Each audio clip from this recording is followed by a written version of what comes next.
Good morning, traders and investors. It's Friday. It's Friday, June 9th. Happy Friday, everyone. It's been a very, very long week. Last week was a holiday week. It was very fragmented. We had only 4 trading days, which means the markets are a little wonky. But this week we had a full week and we had jobless claims yesterday. Now, folks, before I get into all of this stuff, it's about 7:48. The market's not going to gear up to open up for about an hour and 40-something minutes. We got plenty of time to go. Wanted to be here nice and early for you. Now, for those of you watching this video, I want to thank you. Second of all, like our channel, subscribe to the Wealth Press YouTube channel, and subscribe to our Telegram channel. Either follow the link below the video in the YouTube channel or go to rogerscott.com/Telegram. And it'll give you all the instructions of how you can join my Telegram channel. There's no cost, and I post trades there in real time, pictures of my cats, funny jokes. It's a good channel to have, and it's instant. Now, let's talk about today's action, what we can expect, what happened yesterday, how the market's reacting to it, and all that other good stuff. Now, yesterday we had the employment report, the jobless claims report, and I just want to go through this with you. Today, we're pretty empty, but yesterday, the market, this report sent nasty red flags into the market. The initial claims was 261,000, and I'll talk about algos in a minute. But the initial claim was 261,000. That means the employment market is not as tight as the Fed would like us to believe. Now, this number has been between 200 and 240,000. The 4-week moving average is about 230,000. And I said yesterday and the day before that if the number comes out 230, 240, that's going to be fine. But if it starts moving higher, that's going to be very, very negative. Now, remember, one of the facts that the Fed has used used as a tool to keep raising rates has been employment. Employment is tight. We're going to keep raising rates because what's inflation caused by? More demand. If there's less people working, there's going to be less demand. Real simple, right? Well, they're now moving up. So the Fed now can possibly say, well, we're going to be cautious because unemployment levels are moving higher. So we're going to wait and see. But this actually increases the odds that the Fed will not take action because unemployment means the Fed has to pause and wait. Now, that's the first thing I wanted to tell you, and that's one of the reasons why the market rallied so hard yesterday, especially the QQQs. Not sure that's going to continue into today, and I'll show you why. Now, first of all, let me show you where the algos have been hitting it hard all week.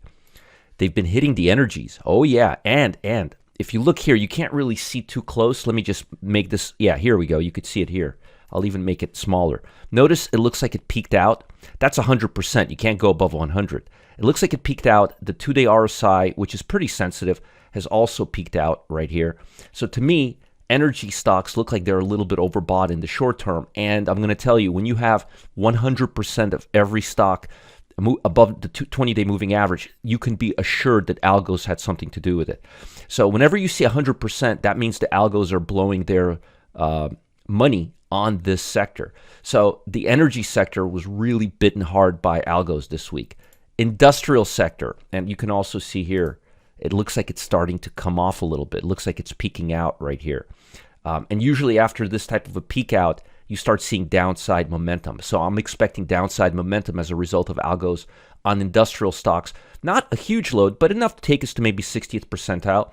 And real estate. They've been on real estate as well. Commercial real estate is in the crapper right now. I mean, it's doing really bad. Highly recommend you fade commercial real estate REITs right now. We've been doing quite a bit of that in our VIP room and all our other programs. All our short positions we've been including. But seriously, folks, this looks like it's peaked out, and this looks like algos had a lot to do with it. Now, let me show you what algos have not been doing this week. Algos have not been hitting the infotech. Now, you may say to yourself, well, Roger, wait a minute. I'm still seeing all those stocks make all-time highs. You are, but you're not seeing the broad market. Look, here is the QQQ, equal weighted. And if you look at it, you'll see that it's now starting to come back into its range. It's not really moving higher anymore. There's not much selling pressure. Now, if you look at the QQQ, which pretty much 6 FANG stocks, you could see that it's not looking as good either.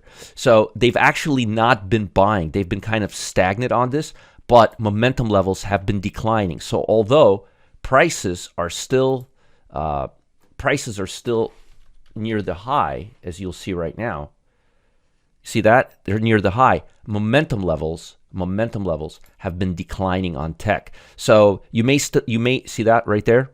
So you may see a little bit more of a run up in Amazon, Apple, 3 or 4 stocks. But as far as the broad market is concerned, it's already moving down. So algos were not really instrumental this week in pushing tech higher.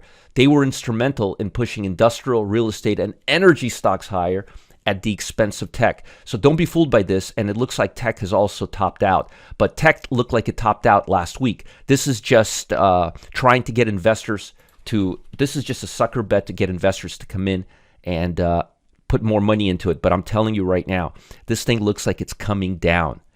There would be very, very little that would cause it to go up because we're already pricing in the fact that the Fed's not going to take any action.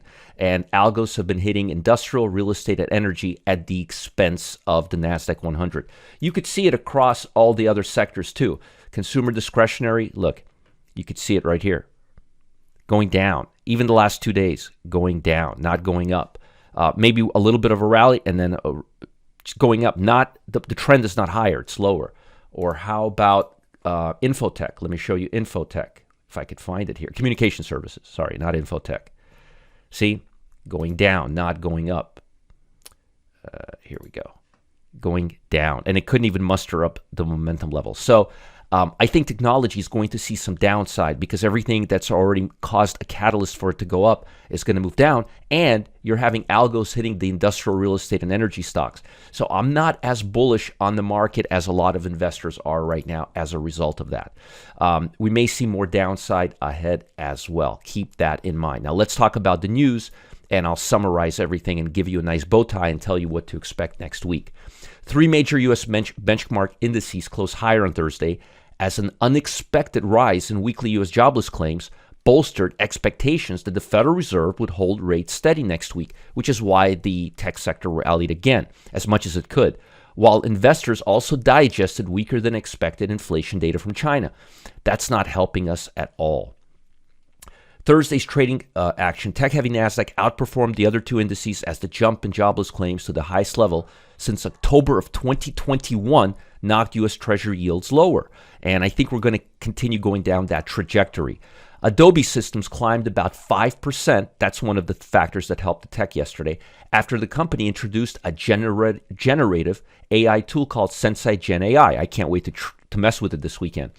GameStop plunged over 17% after firing its chief executive and reporting downbeat quarter. Looks like the fun in GameStop is over, it's behind us. Economic data showed the jobless claims rose to a 19-month high. So the Fed can't say, well, the job market is really resilient right now. No, it's cooling off, pointing to signs of cooling in the highly resilient labor market, which the Fed has been using as a tool to keep raising rates. That's one of the reasons they want to stop for now. They want to see what happens. They're afraid we're going into a deep recession, in my opinion, and they want to see how things go to make adjustments. They want to see what they've been doing, the impact it will have. We have about a 75% odds that the Fed is going to raise rates, is not going to do anything next week, and about a 25 basis point odds that the Fed will do something next week. I think the odds are now going to be increasing towards the not doing anything because the odds of that are just not very likely right now. Europe is down a little bit after weak Chinese inflation data dampened positive sentiment. Chemical stocks are also lower. Let's keep an eye on that on Wall Street, like a company like Mosaic, a couple of others. I can't think of them right now. I'm sure I'll remember 20 of them after I'm done with this video. But there are several stocks like Mosaic. We got to take a look at them. They're not doing so great in Europe. And remember, Europe is closer to the a lot of these chemical stocks are farmed at the border of Ukraine and Europe, like close to where Poland is and so forth. So they have a closer eye on these chemical stocks. We got to watch them carefully. And maybe today during the VIP room, if you guys remind me, let's look at a couple of them because that may be a good low-hanging fruit. China closed higher as disappointing inflation data bolstered bets that Beijing will roll out more stimulus. So it closed higher because data sucks, so they're thinking of giving more stimulus. That's not a good reason for the markets to trade higher. That's a short-term bet. Official data Friday showed that Chinese consumer inflation fell in May from prior month. Well, that's great, while the country's factory gate prices shrank at the fastest pace in 7 years. Wow. Well, I hope it's not a false alarm, but we could really use some help from China right now. Japan's stock market closed sharply higher again, pointing to a ninth straight weekly gain as buying accelerated after new U.S. labor market data pushed up bets that the Fed would skip an interest rate hike the next week. And I think that's going to happen too. Obviously, Powell's going to spin it and say, we're doing this because things are doing really well. No, he's doing it because they don't know how things are going to go, and that's a big problem. General Motors gave us a little lift, rose about 3% in pre-market after a collaboration with Tesla. Collaboration with Tesla. It's Friday and it's still early in the morning. Give me a break. DocuSign climbed more than 8% in pre-market trading after the company had better than expected earnings results. Remember, DocuSign is a company that takes advantage of all of these businesses being closed down or people working at home. It's an electronic signature. So anytime you have businesses, offices looking weaker, it's a positive sign for DocuSign. There's no major earnings today coming out. There's not a lot of surprises. I'm expecting today the market to be mixed. I think we're going to see the technology sector fall a little bit more. I'm a little skeptical that we'll see more upside. Let's see how Apple's looking right now. Apple's looking 5 cents lower. But the bottom line is be really, really cautious. Industrial, real estate, a lot of these sectors are topping out right now in the short term. Not long term, but in the short term. So you got to be really careful. Give them a little time to cool off. Now, energy still has plenty of upside according to the 50-day moving average. Industrial doesn't have a lot according to the 50-day moving average. Basic materials still has a lot. So again, I think some of these sectors are overdone, and some of these sectors just need to cool off a little bit before moving higher again. And I think energy is one of them. I think basic materials is one of them. But real estate may be a little bit overdone. Energy is definitely one of them. Consumer staples is definitely one of them. So there's still more upside. Look at where the 50-day line is and look at all the red. Where you see the red under the 50-day line, those are sectors that have a lot more upside. But like industrial, information technology, financials maybe, consumer discretionary are mixed. But in the short term, we need a minor pullback to get us out of the current overbought status. Short term, 20-day moving average. Doesn't take a lot to move them above or up, but I'm just giving you the sentiment and the lay of the land over the next couple of days. Next week, I'm expecting things to be a little mild as we head into the FOMC. Don't expect a lot of movement because we don't know what's going to happen. I am expecting the bond market, the long bond, to start rallying in terms of positive data because I don't think there's going to be any interest rate raises, and that's going to be beneficial for the 20-year long-term boat. Now, note, not boat. Now, before I let you go, make sure, like this channel, subscribe to us, and I've got something important. If you haven't already signed up for Lance's session, Lance Ippolito, he's going live Friday, the 9th of June. He's going live at 1:30 p.m. today, Eastern Time on Friday.